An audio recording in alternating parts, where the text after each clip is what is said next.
Hi everyone, I'm Samiksha and I'm pursuing my master's program at the University of St. Gallen. I'm doing the strategy and international management program. I would like to start by thanking the team firstly for giving the opportunity for me to speak in this conference and organizing this workshop as well. And I hope the audience is having an amazing time because these guys are putting in a lot of effort. I can see that. So let's get to the point because I'm supposed to keep this video short. So I'll be slow, but I'll try to make you guys understand what the process is. Initially, like I would speak about why did I choose to go abroad, why not stay in India, and then I would go through the application process. Okay, let's jump to why did I choose to go abroad. So I did my IPCC until my second year, and then like I decided that, and then I sat for placements and all. But then all the profiles were mostly like the back end job, and I didn't want to work back end and just do the just like as an investment banker, just make analyst reports, but I actually wanted that client orientation. So I thought it would be better for me to go for postgraduate programs. And although I was a bit late in deciding, like I decided it in November, kind of. But then also I was like, okay, I still have some time. Like I can meet the third application or the final application round of most of the universities. So I just went straight forward with it. And the first step for me was researching about the universities, about the country, and which ones would suit me better. There were two countries, obviously, like there were two continents, I would say, like the Europe and the USA. So I decided that no, for me, like America wouldn't work well because I was going for a master's program and not for an MBA. Since I didn't have much of work, I didn't have much of like the work experience. Obviously, as second years, as third years, don't have much work experience. So I went for the masters in Europe, and now I had a few criterias while deciding the university as to which one would suit me better. So the first and the foremost was obviously the program structure, as to how is like all the semesters planned. Do I want to do these courses? Can I see myself being interested in doing these courses? So what stood apart from me for SIM, the program that I'm doing currently, is this imagination challenge. So it is basically, apart from the studies, you are more socially active as well because you have a social entrepreneurship project where, I went to Greece and I worked with refugees for like a semester, like along with my studies, obviously. But that was a part which I really liked about SIM, and that differentiated it from the other programs. And I made amazing, like, I had a lot of networking opportunities as well. So one of the criteria, as I said, was the program structure. Then the second one would be the class size. And a lot of the times we don't feel that the class size is important, but it is very important because if the class size is small, then you interact more in the class and then you can contribute more, you can learn from people more, and you make strong connections. So in SIM, it was 55 people, so that was like the optimum size for me. Like when you compare it with HEC or something like, or the other universities, it's always more than 150 to 200 people. So SIM was better in that respect. Then the third criteria for me was obviously what are the internship and the job opportunities in the country of the university.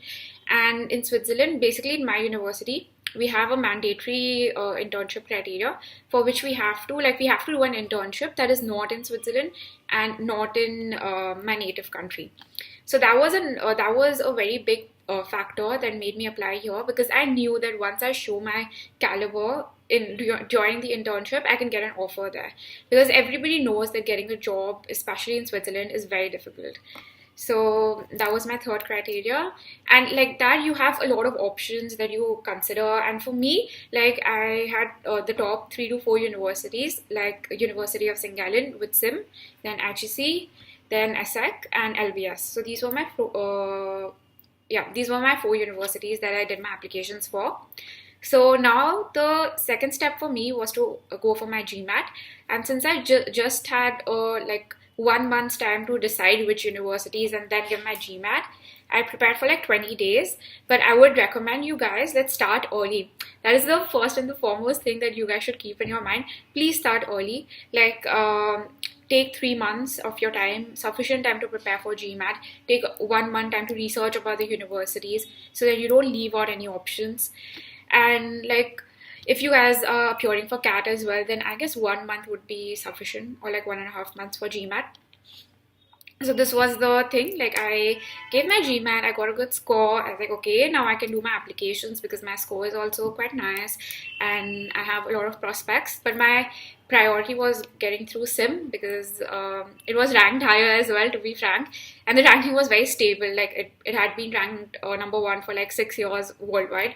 So I was like, okay, this program is meant for me.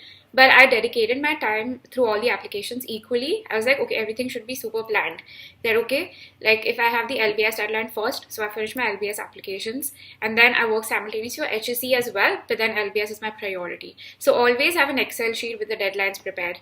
And going through the application process, every university has a different process.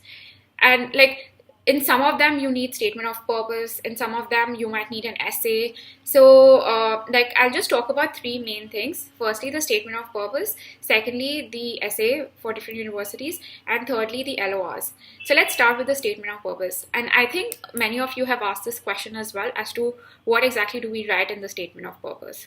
So I would tell you, keep it very structured. Start from, say right now you're doing your BCom honors in SRCC, or you're doing different programs in different universities. So you start by saying how your current studies relate to the master's program. Okay, start by saying that. Then say, okay, why do you want to do this particular program? Why that university? And why you? So start by, like, you talk about all the whys in this aspect, and then you say, okay, what do you want to achieve through this master's program? Like, why are you even doing this? How will you contribute in the future by doing this program? And then talk about your hobbies a bit, about your interests. If you have something very different, like I love stargazing, so I wrote about it a bit, And that is the way you make your statement of purpose. You just have to show them that, yeah, you are very well thought on what you want to do and why do you want to do it, So, and just show some factors about you that make you stand apart from the other applicants. Now talking about the essay. So for Singalin, I had to write an essay on, it was more an opinion-based essay. It was about how disruption is changing the world, and I had to take sides, whether I think it's positive, or negative. So like I wrote my essay, I had a lot of examples, and like I like science fiction a lot, so I wrote a few science fiction, like I like science fiction and science as in general. Like I wanted to do aeronautical engineering, so I wrote stuff about discoveries made by different scientists in the past and how that disrupted the world.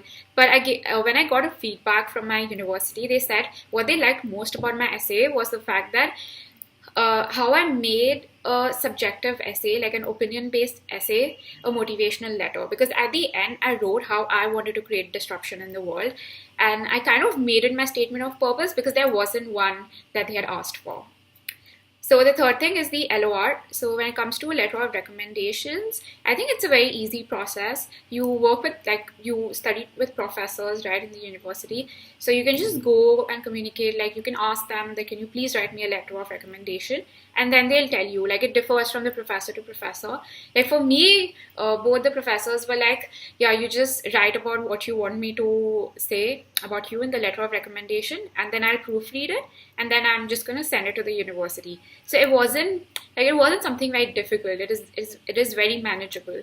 So you write from the point of view of the professor. Like if it's say a finance professor, so you talk about your financial skills and your analytical skills, because that's more important when you go for master's, postgraduate programs.